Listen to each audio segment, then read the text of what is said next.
దేవుని వాక్యములో నుంచి కొన్ని సంగతులు కొంచెం సేపు మనం ధ్యానం చేసుకుందాము. పరిశుద్ధ గ్రంథమైన బైబిల్లో నుండి దానియేలు గ్రంథము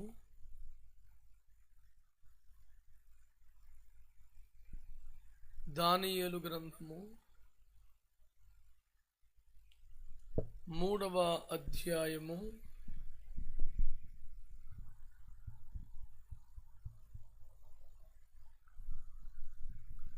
29వ వాక్యాన్ని చదివి ధ్యానం చేసుకుందాం.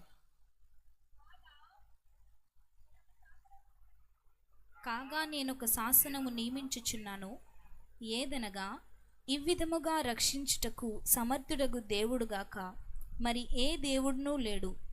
కాగా ఏ జనులలో గాని రాష్ట్రములో గాని ఏ భాష మాట్లాడు వారిలో గాని షడ్రకు మేషకు అబేద్నెగో అనువారి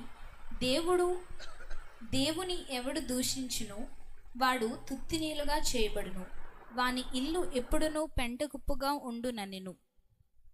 దేవుడు ఈ వాక్యముల ద్వారా మనతో మాట్లాడునుగాక. మరొక చిన్న ప్రార్థన చేయనివ్వండి. ప్రేమ కలిగిన మా తండ్రి, మహాపరిశుద్ధుడు అయిన దేవా, మహోన్నతుడా, యేసు క్రీస్తు రక్తము ద్వారా నీ కృపాసనం చేరుతున్న అత్యంత బలహీనుడుగు మీ సేవకుని కనికరించి మీ అగ్ని చేత కాల్చి పుటము వేసి పరిశుద్ధపరిచి మీ సిలువ చాటున దాచి మరుగుపరిచి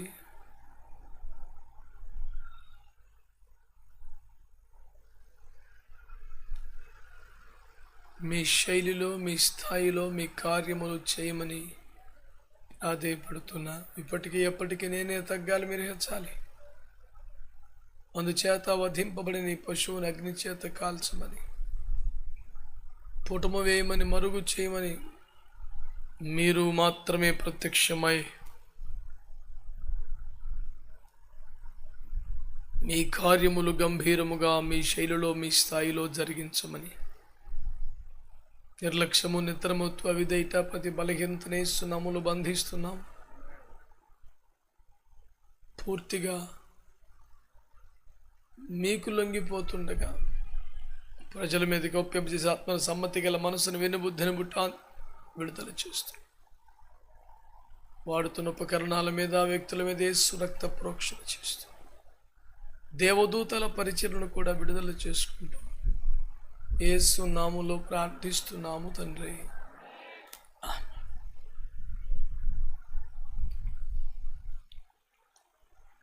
దేవునికి స్తోత్రం. హల్లెలూయా. ఇప్పుడు సరిగ్గా 9:45 పావుదకు 10 సమయం. సాధ్యమైనంత త్వరితముగా ప్రభువు నా మనస్సులో ఉంచిన ఒక ప్రధానమైన విషయమును మీ దృష్టికి తెస్తాను.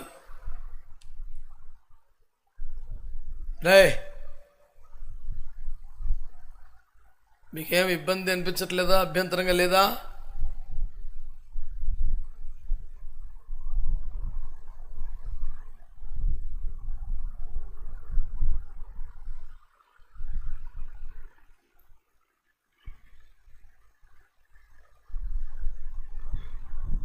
ఇప్పుడు లైక్, షేర్, సబ్స్క్రైబులు ఇప్పుడు ఎందుకు?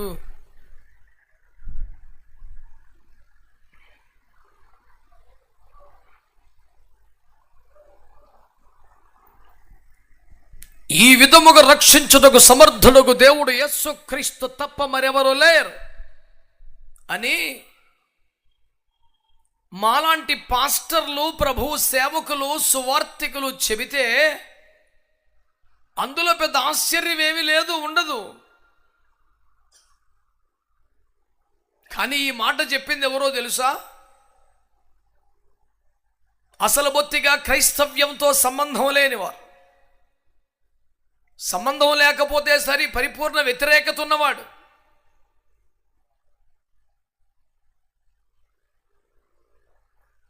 బైబిల్లోని దేవుణ్ణి తీవ్రంగా వ్యతిరేకించేవాడు. ప్రపంచ రాజ్యాల చరిత్రలో స్వర్ణయుగమని స్వర్ణ రాజ్యం అని పేరుగాంచినటువంటి బబులోను మహాచక్రవర్తి ప్రపంచ వింతల్లో వేలాడే ఉద్యానవనమని తయారు చేసి తన పేరు మీద చరిత్రను లిఖించుకున్నటువంటి మహాచక్రవర్తి, అతని క్రైస్తవ వ్యతిరేకత ఏ స్థాయిలో ఉండింది అంటే, యూదులపై దండెత్తి అడ్డమొచ్చిన వారిని చంపి పనికొస్తారనుకున్న వారిని పట్టి బానిసలుగా తెచ్చి తెలివైన వారిని తన కొలువులో పెట్టుకునే ప్రయత్నములో భాగంగా ఒక 3-4 కుర్రోలను సెలెక్ట్ చేసుకున్నాడు. వీళ్ళు ఉపయోగపడతారా మనకని. వాళ్ళ పేర్లు బైబిల్లో దేవునికి సంబంధించిన పేర్లు అవటానా, ఆ పేర్లు కూడా తన నోటితో పలకటం ఇష్టం లేక ఆ పేర్ల స్థానంలో ఆ దేశపు ఇష్ట దైవాల పేర్లు పెట్టుకున్నాడు. తనకిష్టమైన ఒక పేరును పెట్టుకోవడంలో పెద్ద విషయమేమీ లేదు, కానీ బైబిల్లోని దేవునికి సంబంధించిన పేర్లు నా నోటితో కూడా ఎత్తకూడదు అన్నంత వ్యతిరేకత ఆ రాజుగారికి ఉండేది. ఆ రాజుగారికి ఎంత వ్యతిరేకత ఉండిందంటే,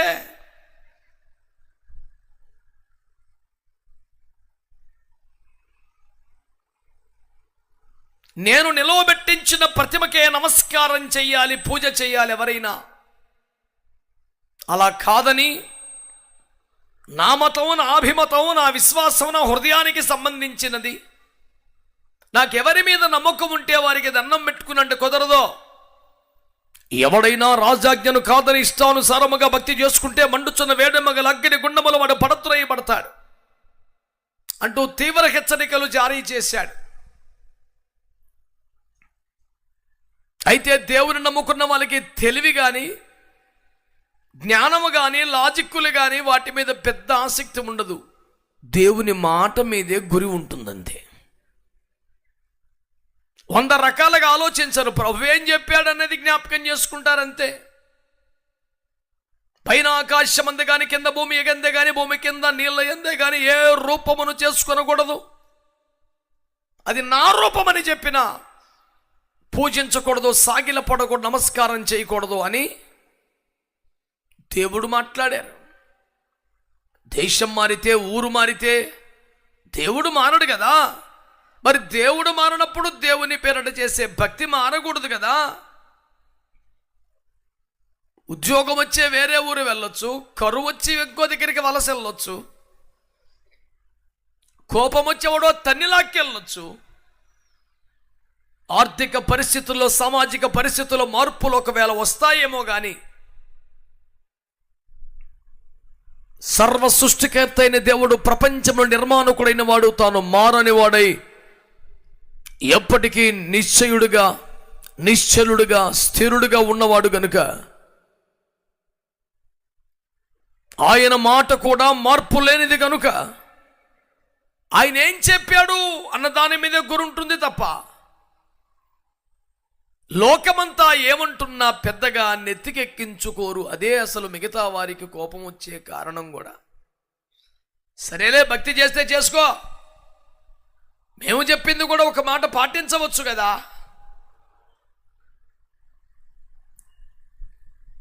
బబులోను సామ్రాజ్యములో దానియేలు కానీ, షడ్రక్ మేషక్ అబేద్నెగోలు కానీ రాజుగారి చెప్పిన పనులేమీ చేయటం లేదా? చేతి కింద నమ్మకస్తులుగా లేరా? చురుకైన వారుగా, బాధ్యతమైన వారుగా, తెలివి కలిగిన వారిగా ఉండబట్టే కదా రాజుగారికి వారి మీద అంత మమకారం కూడా కలిగింది.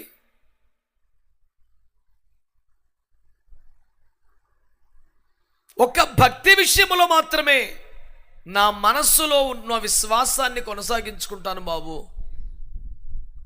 మీ చేతి కింద పనిచేసి బ్రతుకుతున్న ఒక ఉద్యోగిగా, మనిషిగా మిగతాది మీరు ఏం చెప్పినా చేస్తాను కానీ నేను అంతరాత్మలో ఉన్న విశ్వాసాన్ని కొనసాగించుకుంటానంటే ఆ రాజుగారికి కోపం వచ్చింది. ఇది మొదలుకొని నేను నిలవబెట్టించిన ప్రతిమకు నమస్కారం చేయాలి, పూజించాలి, సాగిలపడ, లేకపోతే మండుచున్న వేడెమగల అగ్ని గుండములో పడవేస్తాను, కాల్చివేస్తాను, ఎవడు తప్పించుకోలేడని చెప్పారు. ఇక ఈ భక్తులు ఏమనుకున్నారంటే, సరే రాజుగారు చంపకపోయినా రేపన్న సత్తంగా ఎల్లకాలం ఏడ ఉండాము, ఎట్టకు సచ్చేదే, రేపెళ్ళేదాన్ని ఇవ్వాలే పంపుతానంటున్నాడు.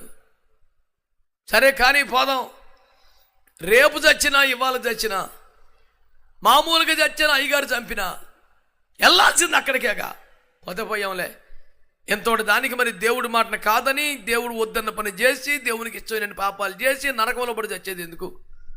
దాని బదులు ఇక్కడే బాధలు పడదామని ఫిక్స్ అయిపోయి విగ్రహారాధన చేయకుండా తమ ఇళ్లలో తమున్నారు. వీళ్ళు ఎట్టగో విగ్రహారాధన చేయరు, సావరణ చేస్తారని ముందే తెలుసుగా ముగ్గురిని తీసుకొచ్చారు, రాజుగారి ముందు ఉంచోబెట్టారు. గిట్టన వాళ్ళు రాజుగారికి ఏం చెప్పారు? అయ్యా మీరంటే వీళ్ళకి లెక్కలేదు, మీ మాట కంటే లోబడరు, అసలు బేఖాతరు చేశారు, మిమ్మల్ని కూరలో కరేపాకులకు తీసి పడేశారు, లెక్కదే ఇట్లా మీ ఆజ్ఞనంటే. ఇలా అయితే రాజ్యం వల్ల ఇంకేం మీకు పరువేం పోతాయి, ఎవడు మిమ్మల్ని లెక్క చేయడం ఎలాగైతే? ఇది మాకు చాలా మీ అభిమానులంగా మాకు బాధ కలిగిస్తోంది. మీరు సెలవిచ్చినట్టుగా మండుచున్న వేడి మిగల అగ్గిగొండంలో ముగ్గురిని సావగొట్టండి. దేశమంతా గజ్జులు వణికి భయపడి లైన్లోకి వస్తాడు ఒక్కొక్కడు అని రాజుగారికి ఇంకా కోపం రప్పించారు భక్తులు. నిజమేననిపించింది రాజుగారికి, అహం చచ్చిపోతుంది, ఎంత బాధ మరి. కాళ్ళు చేతులు కట్టేసి 6 మనుషులు ఒక్కొక్కరికి 2 చొప్పున చేతులు ఒకటి కాళ్ళు ఒకటి పట్టుకొని మండుచున్న వేడి మిగల అగ్ని గుండములని విసిరిపారేశారు. విసిరేసిన 6 ఒడ్డునే కాలిపుడిదైపోయారంటే అగ్ని కీలలకు. ఇక లోపలికి వెళ్తారా? వెళ్తే ఉంటారా? రాజుగారు పెద్ద పోజు కొట్టారు కదరా, మేము సేవిస్తున్న మా దేవుడు మండుచున్న వేడి మిగల అగ్ని గుండము నుండి తప్పించుటకు సమర్థుడు అన్నారుగా. తప్పించకపోతే సత్తామన్నారుగా, సావండి. పొగరు పట్టిన మాటలు మాట్లాడితే, రాజ్యాజ్ఞ ధిక్కరిస్తే, చెప్పినట్టు చేయకపోతే, భక్తి విశ్వాసం అని ఎక్కువగా మాట్లాడితే ఇలాగే ఉంటుంది. దేశమంతరికి ఇది పాఠం, అర్థమైందా అని కోపంగా అగ్నిగుండం వైపు చూసేసరికి వీరు ఏ బంధకములు లేని వారై ఒకడు హాయిగా పార్కులో తిరిగినట్టు, ఏసీ రూములో తిరిగినట్టు అగ్నిగుండంలో తిరుగుతున్నారు. రాజుగారు సంభ్రమాశ్చర్యాలు గురై ఉక్కిరి బిక్కిరై ఉబ్బి తబ్బిబైపోయి ఇది కళా నిజమాని గిల్లు చూసుకొని, రాయ్ వాళ్ళని బయటకు తీయండి అగ్నిగుండంలోంచి కేకలు వేశాడు. అగ్నిని చల్లార్చే ప్రయత్నం చేశారు, వీళ్ళని బయటికి తీశారు. వీళ్ళు సజీవులుగా ఉన్నారు, ఏ బంధకములు లేకుండా. పిల్లరా, రాజుగారు మొదలుకొని మంత్రివర్గం అంతా ఒకరి తర్వాత ఒకరు వారి తల వెంట్రుకలను వస్త్రములను బట్టి వాసన చూస్తున్నారు. అసలు అగ్నిలోకి వెళ్ళినట్టుగా కూడా అగ్ని వాసన అంటలేదు. పిచ్చెక్కిపోయి దేవుని అపారమైన శక్తిని మహిమను కల్లారా చూసి అనుభవించి ప్రపంచంలోని అగ్రరాజ్యాల్లో ఒకటై, సుసంపన్నమైన రాజ్యం ఒకటై, బంగారపు ఇటుకలు కూడా తయారు చేస్తున్న ముఖ చిత్రాన్ని ముద్రించుకున్న స్థాయి కలిగి వేళ్లాడే ఉద్యానవనముతో ప్రపంచ వింతల్లో చోటు సాధించి నేడు ఇరాక్ అని పిలువబడుతున్న బబులోను ప్రాంతానికి మహారాజుగా చక్రవర్తిగా ఏలుబడి చేసిన నెబుకద్నెజరు గారు బబులోను సామ్రాజ్యపు అధినేతగా క్రైస్తవ వ్యతిరేకత నిండిపోయిన ఒక రాజుగారిగా తన పెట్టిన విగ్రహానికి నమస్కారము చేయనందుకే అగ్ని గుండములో పడవేసి చంపినటువంటి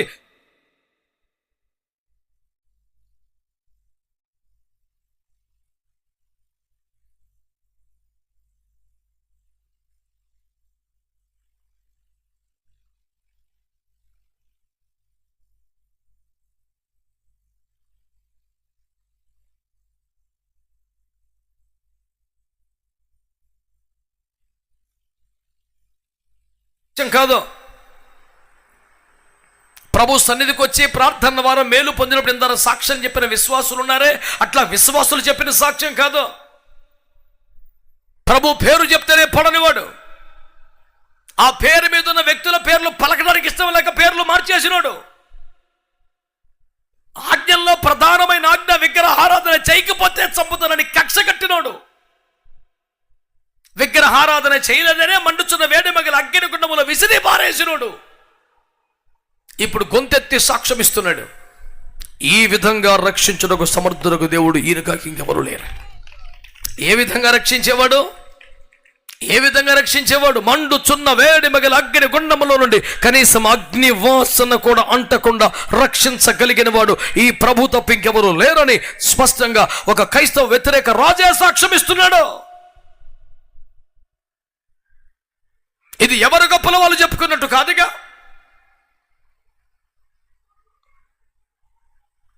ఓసారి తెల్లవారుజామున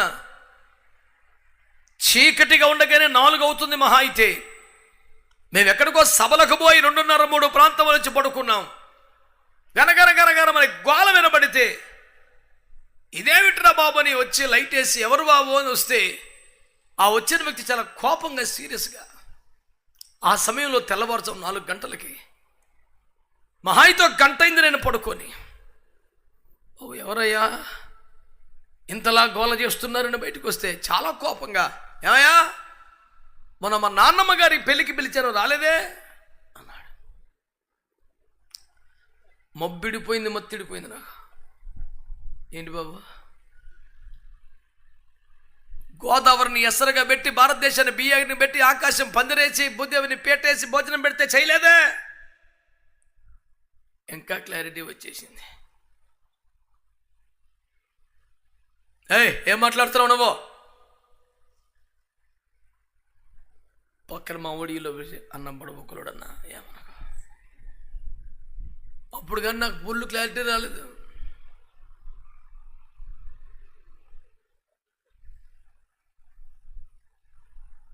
ఎప్పుడైనా అట్లాంటి వాళ్ళు మీకు తారసపడ్డారో, ఈ పిచ్చి పిచ్చి మాటలు చెప్పారో లేదో తెలియదండి.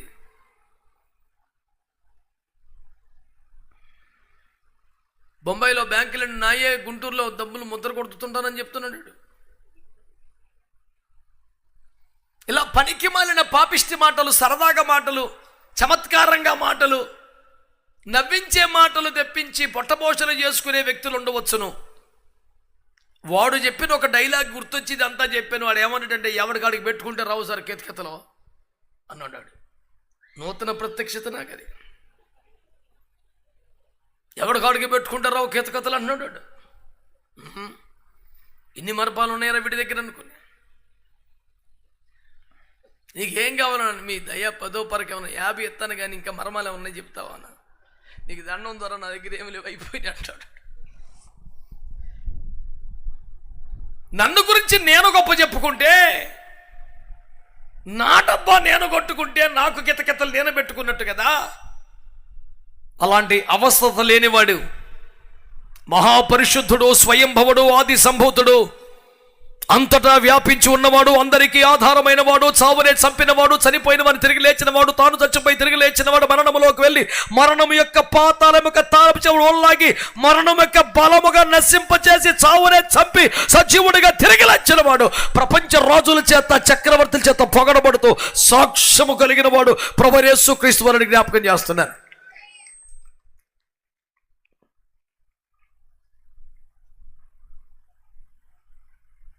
ఆయన గురించి ఆయన చెప్పుకోవటం కాదు.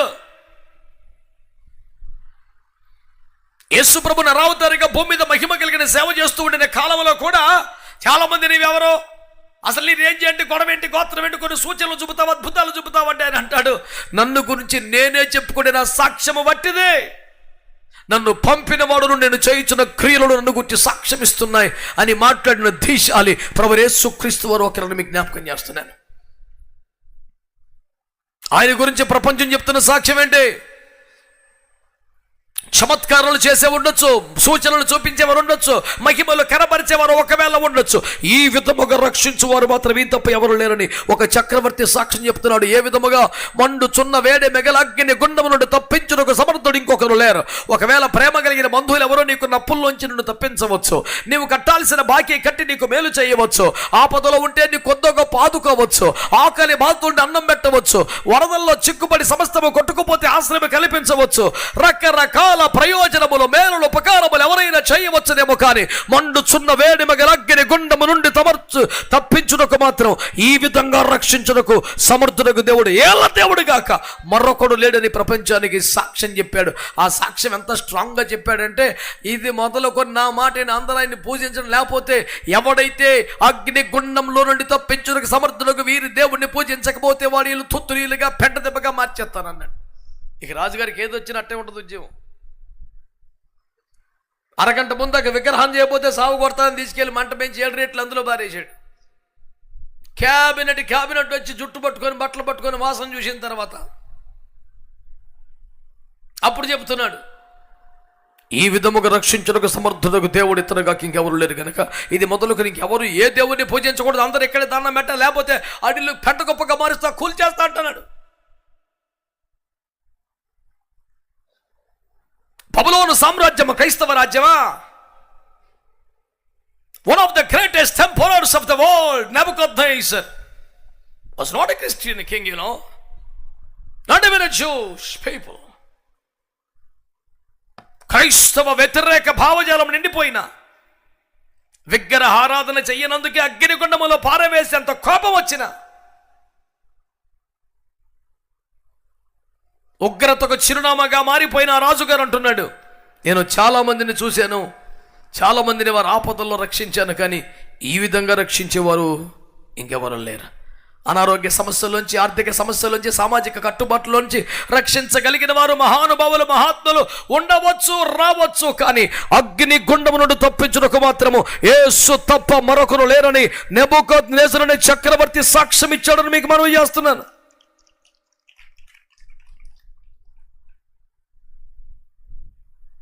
ఈ విధంగా రక్షించేలా ఎవరు లేరు.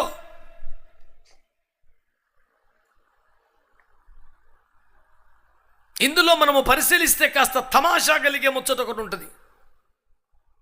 షడ్రక్, మేషక్, అబేద్నెగోల ముగ్గురిని కూడా కాలు చేతులు కట్టి బంధకములతో అగ్నిగుండంలోకి విసిరేశారట. అక్కడ రాసిన మాట, వారే బంధకములు లేక అగ్నిగుండములు సంచరించుతున్నారు అని. చిత్రం ఏమిటి? అగ్ని వారి మీద ప్రభావం చూపగలిగిందా అంటే లేదంటాంగా. తల వెంట్రుకలు కూడా అగ్నివాసన అంటలేదుగా, బట్టలకు కూడా అగ్నివాసన అంటలేదుగా. తల వెంట్రుకలకు కానీ బట్టలకు కానీ అగ్నివాసన కూడా అంటలేదు, కానీ కాలు చేతులకున్న బంధకములు మాత్రం కాలిపోయినాయి అంటే ఏమి చిత్రం అంటారు దీన్ని? దాని పేరే అద్భుతం. స్తోత్రం చెప్పండి, చెప్పండి గట్టిగా. హల్లెలూయా, హల్లెలూయా. చేతులకు కాళ్ళకున్న బంధకాలు కాలిపోయినాయి అంటే కాళ్ళు చేతులు కట్టిన బంధకాలను కాల్చగలిగింది, కానీ ఆ అగ్ని కనీసం తల వెంట్రుకలకు వాసన కూడా అంటనివ్వలేదు. నేను మనవి చేస్తున్నాను, దేవుని కొరకు నమ్మకంగా ఉంటే, విశ్వాసం ఉంటే, రోషంగా ఉంటే, మా దేవుడు మండుచున్న వేడిమిగల అగ్ని గుండం నుండి తప్పించడానికి సమర్థుడు. ఒకవేళ తప్పించకపోతే ఆయన కొరకు చనిపోవడం, శ్రమపడటం దేవుని చిత్తమైతే అలాగే, కానీ చస్తాం. కానీ మా దేవునికి ఇష్టం పని చేయం, చావనను చేస్తాం. కానీ అన్నంత రోషంగా దేవుని కొరకు అగ్ని గుండములోకి దూకట కూడా తెగించినటువంటి ఆ క్రైస్తవులు, ఆ విశ్వాసుల పక్షంగా దేవుడు ఎంత గొప్ప కార్యం చేశాడు తెలుసా?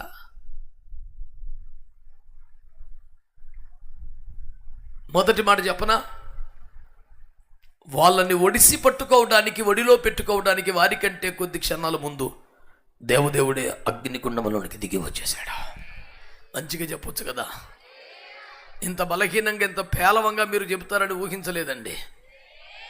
హల్లెలూయా. 3000 మంది పట్టే మందిరం కడతానన్న పాస్టర్ గారు 3 రోజులు కూటమి పెట్టమంటే సాల్లే 2 రోజులు నా పేనని అంటున్నాడు. అయ్యగారు నన్ను విడిచిపెట్టి వెళ్ళిపోయాడు తండ్రి. నానా ఎక్కడా? దేవునికి స్తోత్రం. నాకు కొంచెం దూరం ఉన్నవాడు కనపడకుండా ఎక్లేసిన లైట్లను నా కళ్ళకు పెట్టాడు. దేవునికి స్తోత్రం. నానా స్తోత్రం. కన్వీనర్ కష్టాలు ఆఖరి కూటంలో ఎక్కువ ఉంటాయంట.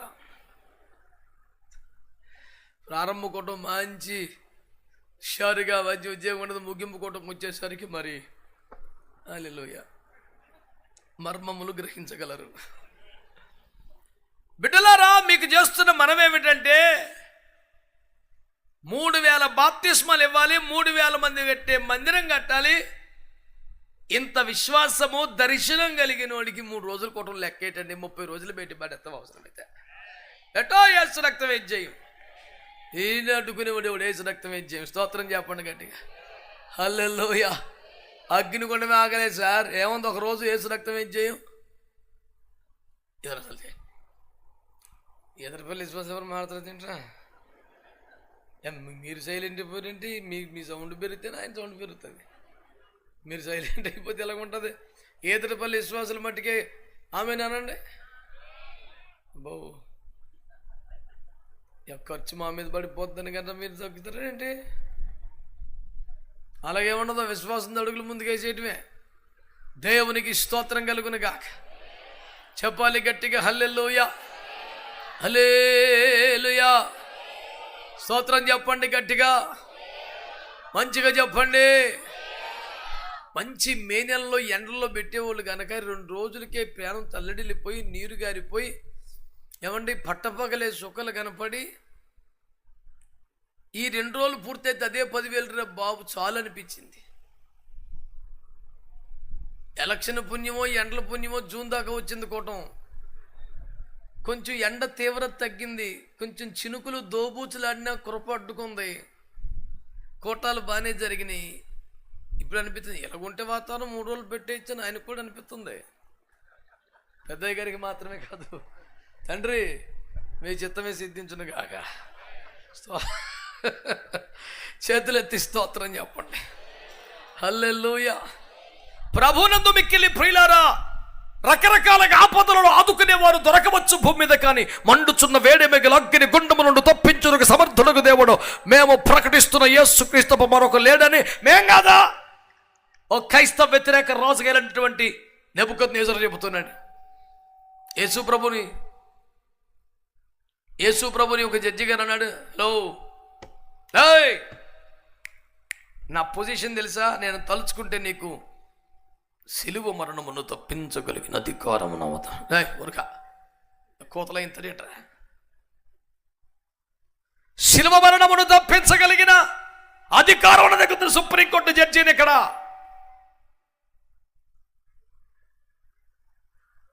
ఎవరు సౌండ్ సిస్టమ్ ఎక్కడ ఉన్నారండి?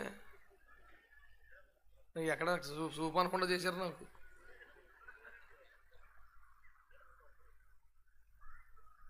ఉన్నానా? ఈ లైట్లు కరెక్ట్గా నాకే ఉన్నాయి, నాకెవరో కనపడతలేదు. దేవుని స్తోత్రం. ఏనా నా వెనకాల సైరన్ మోగిస్తున్నాం ఏంటి? టైం అయిపోయిందనా? ఒక్కొక్కడు ఒక్కో రకంగా నిరసన చెప్తుంటాడు. సౌండ్ ఒకటి స్టైల్ ఉంటుంది, లైటింగ్ కూడా లైటింగ్ కూడా ఉంటుంది. తెలుసుకోవాల్సింది మాది కూడా ఉంటుంది మరి. దేవుని స్తోత్రం. మంచి మంచి వాళ్ళందరూ చెప్పండి, దేవునికి మహిమ కలుగును గాక. చెప్పండి హల్లెలూయా. ఆయన అంటాడు, ఏమయ్యో యేసు, నిన్ను తప్పించగలిగిన కెపాసిటీ నాకుందని తెలుసా? మరి ఏమన్నా మమ్మల్ని రిక్వెస్ట్ చేసుకుంటే కొంచెం నీకు ఏదైనా చూస్తాం అని. నాకు గాక దొరికింది జడ్జి కుర్చీ అని. ఇది తుమ్మితే ఊడిపోయే కుర్చీ. ఆయన ఎవరితో మాట్లాడుతున్నాడు? సర్వలోక న్యాయాధిపతిగా విశ్వము నేలుచున్న మహాదేవునికి తీర్పు తీర్చగల ధవల సింహాసనధారికి మాట్లాడుతున్నాడు. ఏమని మాట్లాడుతున్నాడు? మరి ఏమన్నా మనవి చేసుకుంటే శిక్ష తగ్గించగలం. నువ్వేం సైలెంట్గా ఉంటామేంట? ఏదో రిక్వెస్ట్ పెట్టుకో, మెమోరాండం పెట్టో, చూస్తాం.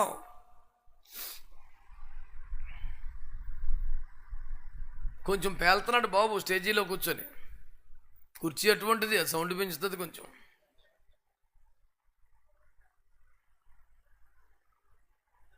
ఇది ఆడి బ్యాచ్ ఎవడో ఉంటాడు ఇక్కడ. పోతారు బాబు, అలాంటి పిచ్చి పని బ్యాచ్లో చేరబాకండి, నాశనం అయిపోతారు. వెళ్ళిపోయిందో ఇద్దరు అని చిచ్చే పోయి పిల్లాతగడి బ్యాచ్లో చేరమని బొబ్బారబ్బ గుంపులో కానీ చేరిపోతే కొంప తీసుకెళ్ళా. కుదురుగా ఉండు. స్తోత్రం చెప్పండి. ఎలాంటి చిక్కుల్లో పడకుండా మన వాళ్ళందరూ కాపాడబడాలని స్తోత్రం చెప్పండి. దేవునికి స్తోత్రం చెప్పండి గట్టిగా. హల్లెలూయా. ఈలోపు అమ్మగారి నుంచి ఉత్తరం వచ్చింది. జడ్జి సీట్లోకి వచ్చిన జడ్జి గారి దగ్గరికి. యాక్చువల్గా జడ్జి సీట్ మీద కూర్చున్న తర్వాత ఏ రాయబారాలు కానీ రికమెండేషన్లు కానీ మాట కానీ పలుకు కానీ ఉత్తరం కానీ తీసుకోకూడదు, కానీ మొత్తానికి చేరిపోయింది. అమ్మగారు చాలా పవర్ఫుల్ అనుకుంటా. దేవునికి స్తోత్రం. చాలామంది అమ్మగారులు మురిసిపోతున్నారు. సబ్జెక్టు కరెక్ట్ అయిపోతుంది. మరి ఎవరి పాయింట్ వాళ్ళకి దేవునికి స్తోత్రం. ఇది కరెక్ట్ అని చాలామంది ఎంతో తృప్తి పడుతున్నారో అలాంటి పవర్ఫుల్ వారందరికీ వందనాలు. ఆ చీటీలో ఏవయో నేను పెద్ద చదువుకున్నానని జడ్జినని యేసు ప్రభు గురించి అవాకులు చెవాకులు పేలకు, అతడు నీతిమంతుడు నాకు కల వచ్చింది, జాగ్రత్త ఉందంతే. కథ సౌండ్ తగ్గించేసాడు మనిషి. మీ అందరికీ ఒక మాట చెప్తానే, కలలో ఒక్కసారి కలలో ఆయన నీతిమంతుడు అని కనబడితే పబ్లిక్గా జడ్జి వేదికగా సాక్ష్యం ఇచ్చేలాగా స్పందించి దేవుని నీతిమంతాన్ని ఒప్పుకుంది కదా. ఎన్ని మేలులు పొందావు, ఎన్ని అద్భుతాలు పొందావు, ఎన్ని సాక్ష్యాలు చూసావు. ఆయన నీతిమంతుడు, ఆయన పరిశుద్ధుడు, ఆయన గొప్ప దేవుడు అని నోరార ఒప్పుకోవటానికి నీకు ఎందుకంత అవిశ్వాసము, ఆందోళన, రకరకాల ప్రశ్నలు? ఒక్క కలలో దేవుని మాట విని యేసు నీతిమంతుడని సాక్ష్యం ఇచ్చిన బిడ్డ ఈ రాత్రి నీ కళ్ళ ముందు ఒక సవాలు కనబడుతుంది. ఎన్ని వాక్యాలు, ఎన్ని అద్భుతాలు, ఎన్ని మేలులు, ఎన్ని సభలు, ఎన్ని కోడికలు, ఇంకా నీ విశ్వాసమును ధైర్యముగా ప్రపంచం ముందు ప్రకటించగలిగినంత అభిప్రాయం నీకు నమ్మకం ఏర్పడలేదా? ఆయన అంటాడు, ఇదిగో ఈ మనుష్యుడు, ఇతనిందు నాకే దోషము కానరాలేదు. ఇందాక ఏమన్నాడు? కొంచెం అర్జీ పెట్టుకో, శిక్ష తగ్గిస్తాం. ఇక్కడ జడ్జి ఆలోచించుకో. ఇప్పుడేమన్నాడు? ఈ నీతిమంతుడు, ఇతను ఎందు నాకే దోషము కానరాలేదు. మీరు మోపుతున్న నేరాలన్నీ వట్టి ఏం కాదు, కరెక్ట్ కాదు, కొట్టి పారేశాడు యేసు రక్తం వేయించి. ఈ రాత్రి మీకు మనవి చేస్తున్నాను యేసుక్రీస్తు దైవత్వాన్ని గురించి, యేసు ప్రభు యొక్క నిరాక్షేపణీయత్వమైన స్థాయిని గురించి. ఎవరో కొందరు పాస్టర్లో మాలాంటి సువార్థికులు మేలులు పొందిన క్రైస్తవులు చెబుతున్న సాక్ష్యాలు కాదు, క్రైస్తవ్యానికి బద్ధ విరోధముగా పనిచేసిన వారు ఎలుగెత్తి ప్రపంచమెదుట సాక్ష్యం ఇస్తున్నారు. ఇలాంటి రక్షకుడు లేడు, ఇలాంటి నీతిమంతుడు లేడు, ఇలాంటి పరిశుద్ధుడు లేడు, రక్షించుటకు సమర్థుడుకు దేవుడు మరొకడు లేడని. ఐగుప్తు దేశపు రాజైన ఫరో ఏమన్నాడు? ఎవడా యెహోవా? అతని మాట మీరు జనులను పోనిచ్చున్నట్లుగా ఎవడా యెహోవా అన్నాడు. మామూలుగా లేదు, ఖండకావరం, భాషా ప్రయోగం, ఇష్టానుసారంగా సాగింది వ్యవహారం. టపా టపా టపా టపా 4 సూచనలు చూపించాడు యేసు ప్రభు.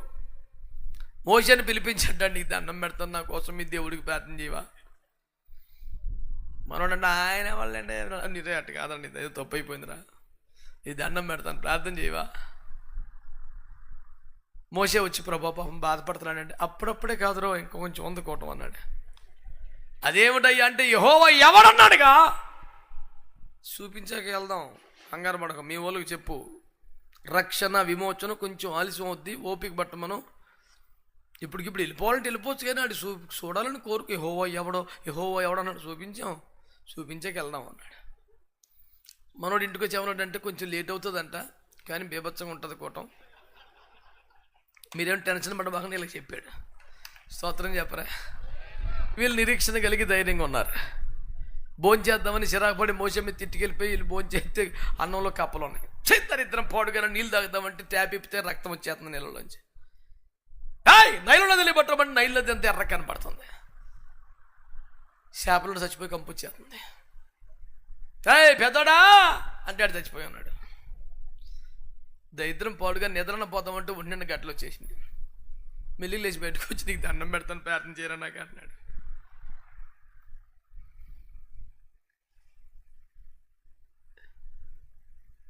ప్రధానమంత్రి మోడీ గారి మీద వెటకారంగా వాడెవడో ఒక పోస్ట్ చేశాడంట, అదేదో గ్రూపులో వచ్చిందంట.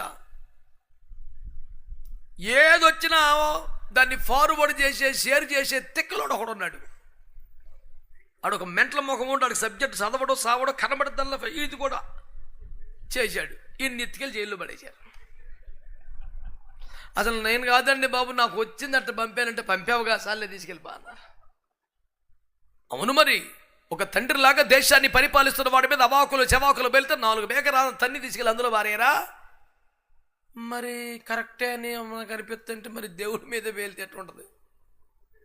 అఖిల బ్రహ్మాండమును చరాచర జగత్తును పుట్టించి పోషించి పాలిస్తున్నవాడు, మాట చేత ప్రపంచమును నిలబెడుతున్నవాడు, శూన్యములో గ్రహములను వేలాడదీసినవాడు, శూన్యమండములో భూమిని వేలాడదీసినవాడు, మేఘములలో నీటిని బంధించినవాడు, ఋతువులను కాలమును చక్రమును పద్ధతిగా తిప్పుచున్నవాడు, సముద్రమును హద్దుగా ఇసుకను నియమించినవాడు, ప్రపంచమును కనుసైగితో శాసించగలిగిన, తుఫాను ఆపగలిగిన, నీళ్ల మీద నడవగలిగిన, చావునే చంపగలిగిన, మృత్యుంజయుడిగా ప్రపంచానికి దీవెన పంచగలిగిన మహాదేవుని గురించి మాట్లాడడం తప్పవదా?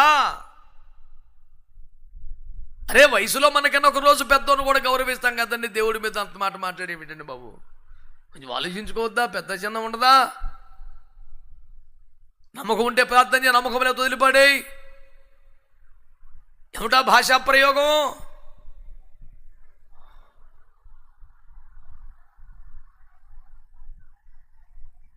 యేసు ప్రభుతో పాటు ఇద్దరు దొంగలు లేచారండి సిలువ. యువతలో అవతల ఇద్దరు దొంగలే.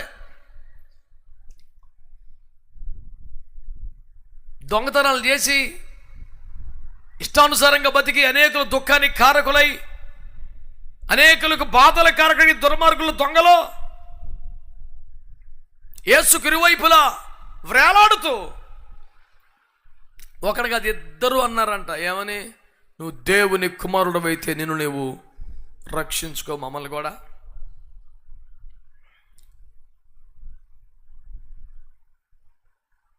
ఒక పెద్ద ఆయన అన్నాడు, వాళ్ళు గుండెకే తక్కువ చేతికట్టు ఎక్కువ వాళ్ళకే. అయితే వాళ్ళు దొంగతనం చేస్తా కొంపలంటి తిరిగినప్పుడు ఎక్కడ పడితే అక్కడ సాక్ష్యాలు ఉన్నారు, చచ్చిపోయిన బతికించినట్టు కూడా. గొప్ప దేవుడు అని తెలిసి వాళ్ళకే. చేసింది దొంగతనాలు, బతికింది పాపిష్టి బతుకు, నీకు శిక్ష కరెక్టే. అయ్యా ఏమన్నా మా మీద ఎప్పుడు ప్రార్థన రాలేదు కానీ ఇప్పుడు దొరికిపోయాం, ఏమన్నా కనికరించి బాబు దండం పెట్టచ్చు కదా. నువ్వు దేవుని కుమారుడు అయితే, నీకు దమ్ముంటే, సత్తా ఉంటే ఇలాంటి భాష పడ్డాడు. ఈలోపు యేసుప్రభు వారి ప్రార్థన మొదలుపెట్టారు. తను పొడుస్తున్నవారు, మేకులతో కొడుతున్నవారు, మొఖాన్ని ఊస్తున్నవారు, రకరకాలుగా ప్రయోగాలు ప్రలోభాలు పెడుతున్నవారు చాలామందిని చూసి ఏమన్నాడంటే యేసుప్రభు వారు, ప్రభువా వీరేమి చేయించున్నారు, వీరు ఎరుగరు కనుక వారిని క్షమించు అన్నాడు. దెబ్బకు ఒక దొంగడికి మారుమూసి వచ్చేసింది. ఇంత కొట్టి మేకులు కొట్టి బతికుండంగానే చర్మాన్ని లాగినట్టు చేసి, ముఖాన్ని కొట్టి గడ్డాన్ని పెరికి వేసి, 3 అంగుళాల మేకులు లాంటి తీగ మేకులు లాంటి ముళ్ళున్నటువంటి తీగను తల మీద కిరీటంగా పెట్టి కర్రతో లాగిపెట్టి కొట్టి ఇంత క్రూరమైన హింస పెట్టి వారిని క్షమించమని ఎడుతాడు. ఒక నరుడికి సాధ్యం కాదు, ఇతడు దేవుడైతే తప్ప నర మానవుడికి సాధ్యం కాదు అని అర్థమైపోయి, అయ్యా మాకంటే ఈ శిక్ష కరెక్టే కానీ మామో నువ్వు పరిశుద్ధుడు, దేవుడు, నీలాంటి వాడికి ఇలా బాధ రాకూడదు బాబయ్య. నిన్ను పొడిచిన వారిని క్షమించగలిగిన నీకు పాపాలు ఒప్పుకుంటున్న నన్ను రక్షించగలిగిన సత్తా ఉంటుందని నమ్ముతున్నాను. నన్ను ఒక్కసారి జ్ఞాపకం చేసుకో. అడిగి ఎంత విశ్వాసం వచ్చిందంటే, నీ రాజ్యముతో నీ వచ్చినప్పుడు నన్ను జ్ఞాపకం చేసుకుంటే చాలు, నేను నరకాన్ని తప్పించి స్వర్గంలోకి వచ్చేస్తాను నమ్మకం వచ్చేసింది. అడిగి డబ్బులు, వరాలు, గొడవ, గోత్రం అట్లా నన్ను ఒకసారి తలుచుకో, జ్ఞాపకం చేసుకో చాలు. నీ పక్కన ఒకటి ఏలాడుతూ నీకు దండం పెట్టుకొని ఏడిచాడు అన్ను గుర్తు చేసుకో బాబు చాలు. నీ జ్ఞాపకాల్లోకి వస్తే నరకం తప్పెత్తదు. నాకు అంత విశ్వాసం వచ్చేసింది. అడిగి స్తోత్రం చెప్పొచ్చు కదా. నేను అడిగాక చెప్తే మీ స్తోత్రం ఎందుకు అవుతుంది? నాదే సొంతంగా పుట్టుకురావద్దా నీకు స్తోత్రం? ఒకసారి కూడా దేవునికి స్తోత్రం చెప్పండి. అందరు చెప్పారా? హల్లెలూయా.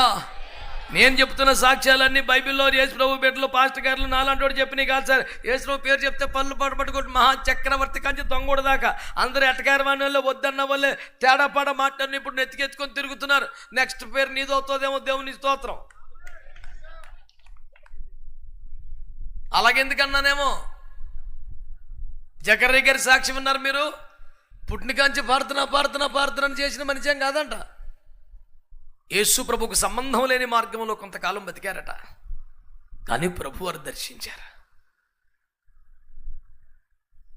బైబిల్లో దావీదు గారని ఒక మంచి రాజుగారు ఉన్నారండి. పేరు ఎప్పుడు విన్నట్టుగా లేదు, మేము చూస్తుంటాను. మరి స్పందన వల్ల కదండి బాబు అది. అవునా?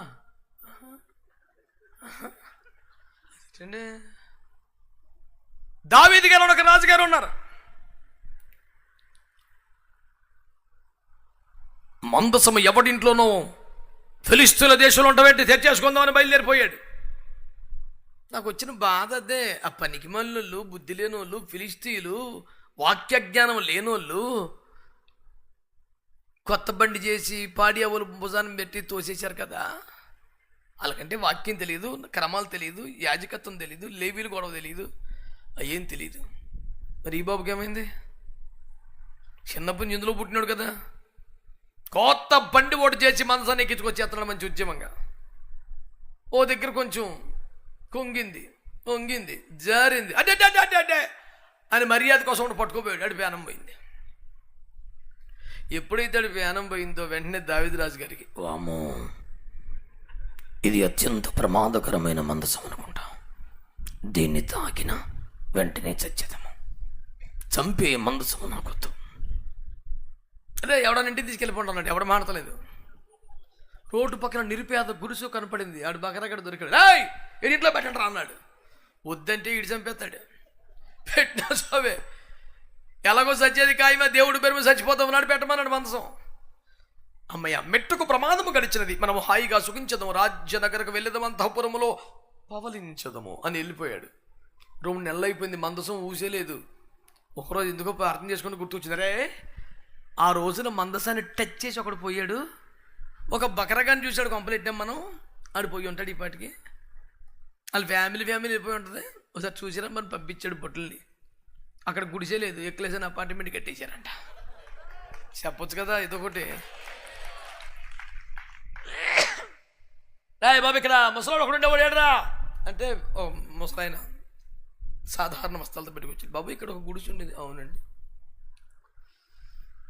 అది అమ్మేసుకొని వెళ్ళిపోతే ఎవడో కొనుక్కుని అపార్ట్మెంట్ భవనం కట్టాడా అన్నాడంట. లేదండి, ఆ గుడిచి నాదేనండి, ఈ బిల్డింగ్ కూడా నాదేనండి, నేనే కట్టేయనండి. నీకంత లేదురా బాబు, నిరుపేదవు, నువ్వేడ కట్టి సత్తావు అని అన్నాడు. లేదు సార్, కట్టేశాను. దొంగ నోట్లు ముద్ర వేసావా? నోటు సారా కాచి అమ్మావా? రియల్ ఎస్టేట్లో రూపాయిది 3 రూపాయలకి అమ్మి 1 ముగ్గురికి అమ్మి సంపాదించావా? ఎట్టొచ్చినా తప్పు నీకు అర్థాంతరంగా అంటే ఆయన అన్నాడు, తలుపులు తీసి చూడు, అయ్య బాబాయ్, ఈ మందస మునుట వల్లే నేను దీవించబడ్డాను అన్నాడు. నాకొద్దురా బాబు ఈ మందసమని ఊరు బయట పాకల్లో పెట్టి దరిద్రం వదిలిపోయింది, మెట్టుకు ప్రమాదం తప్పిపోయింది, హల్లెలూయా అని ఆనందంగా వెళ్ళిపోయాడా పెద్దోడు? ఎవరో రాజుగారు. ఇప్పుడు మేళ తాళాలు, బాజా, ప్రసింతీలు పెట్టుకొని వచ్చాడు. గాయకులు, పాడువారు, బోరలు ఊదువారు, యాజకులు, లేవీలు మొత్తం అందరిని తెచ్చి ఈయన కూడా ఎఫోదు వేసుకొని పాటలు పాడి, నాట్యమాడి, గంతులేసి, అడవుడు చేసి నెత్తిని పెట్టుకొని తెచ్చుకున్నాడు మందసం. నేను చెప్పన సువార్త, ఫస్ట్ నుంచి బాబు మందసాన్ని నెత్తినెట్టుకున్న రకమే కాదండి. ఫస్ట్ నుంచి మందసం నెత్తినెట్టుకున్నవాడేం కాదు.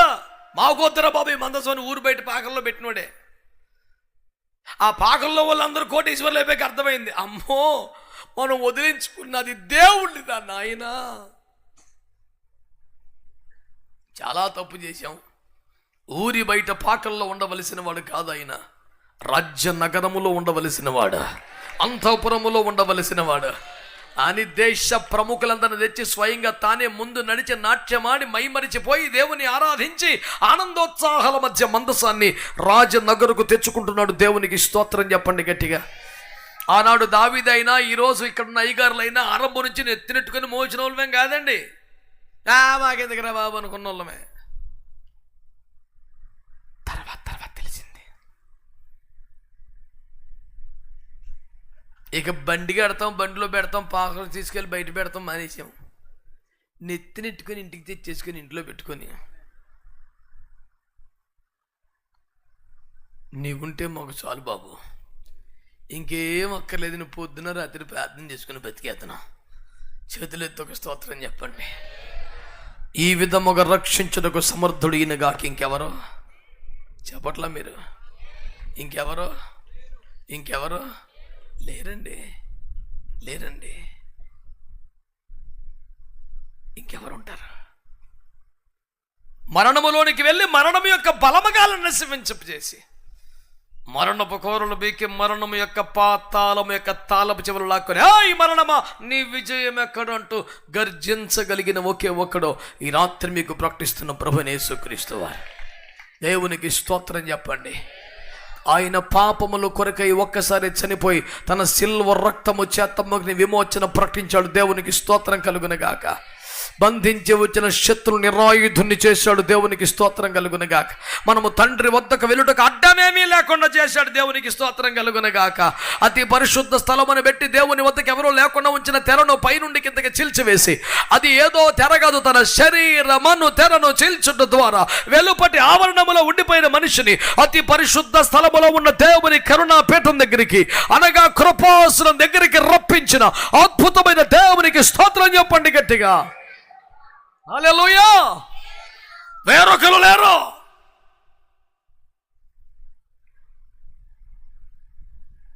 ప్రియ సంగమ దేవుని ప్రజలారా,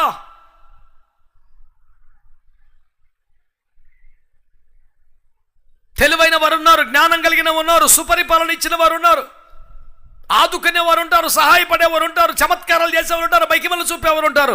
మండుచున్న వేడి మిగిలి అగ్ని గుండము నుండి తప్పించుటకు మత్తుడు సముద్రుడకు వాడు యేసు క్రీస్తు తప్ప మరెవరో లేరని. ఎందుకు ఆయన మాత్రమే నెంబర్ 1? ఆయన సృష్టికర్త. ఏంటి గ్యారెంటీ ఆయన సృష్టికర్త అని? ఎందరో ఉన్నారు కానీ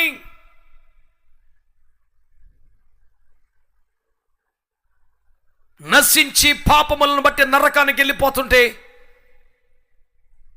ఆ శిక్షను అనుభవిస్తుంటే ఎవరు అడ్డుపడలేదు. యేసు క్రీస్తు ప్రభుల వారు మాత్రమే పరిగెత్తుకుని వచ్చి తన ప్రాణమును అడ్డేసి శిక్షను తన మీద వేసుకొని మరణ వేదనలు భరించి సావుని చంపి సజీవుడికి తిరిగి లేచి మనము కోల్పోయిన రక్షణ మరలా మనకిచ్చి నా కొరకు సంతోషంగా సుభిక్షంగా దీవెనకరంగా బ్రతకమని చెప్పాడు. ఎందుకు ఆయనే సృష్టికర్త అంటే తండ్రి. సృష్టము మనం పిల్లలం. తన పిల్లల కోసం అడ్డుపడి ప్రాణం ఇచ్చిన వాడు గనుక అది కన్న ప్రేమ, తండ్రి ప్రేమ రుజువు అవుతున్నది. ఎవడికి పట్టన బాధ ఆయనకి ఎందుకు పట్టిందంటే అది కన్న ప్రేమ గనక, తండ్రి ప్రేమ గనక చూస్తూ ఉండలేకపోయాడు గనక దిగి వచ్చాడు, ప్రాణం అడ్డేశాడు, కాపాడుకున్నాడని మనవి చేస్తున్నాను. ఆయన సృష్టికర్త గనక ఆయన దేవుడని మీకు మనవి చేస్తున్నాను. రెండో, అందరూ కూడా మన కర్మకు వదిలేశారేమో కానీ ఆయన మన పాపాలు మీదేసుకొని శిక్షను భరించి సావుని చంపి సజీవుడికి తిరిగి లేచి మన పాపాలకు విమోచన కలిగించాడు కాబట్టి. మూడో, మరెన్నటికి ఉండకున్న మరణాన్ని మింగివేసి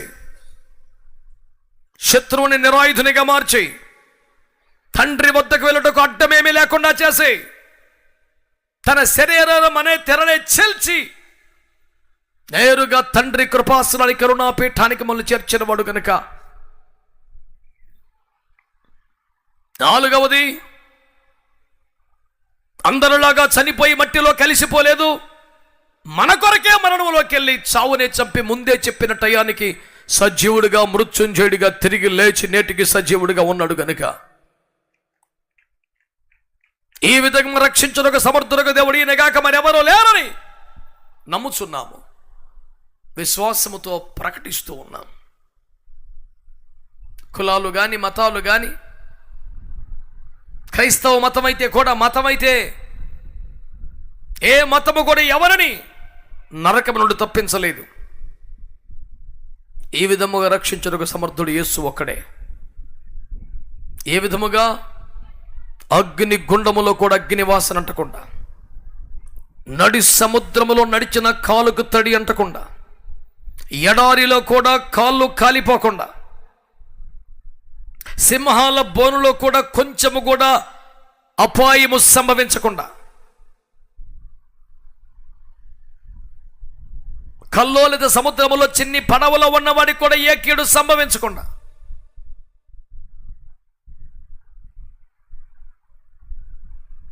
రక్షించగలిగిన సమర్థుడుగు దేవుడు ఈయనగాక మరొకరు లేరని దేవుని వాక్యమో బైబిల్లో ఉన్నటువంటి సేవకులో మాలాంటి పాస్టర్లమో కాదు, క్రీస్తును విపరీతంగా వ్యతిరేకించిన రాజులు సైతము సాక్ష్యం ఇచ్చుచున్నారా. అందుచేత ఈ సభల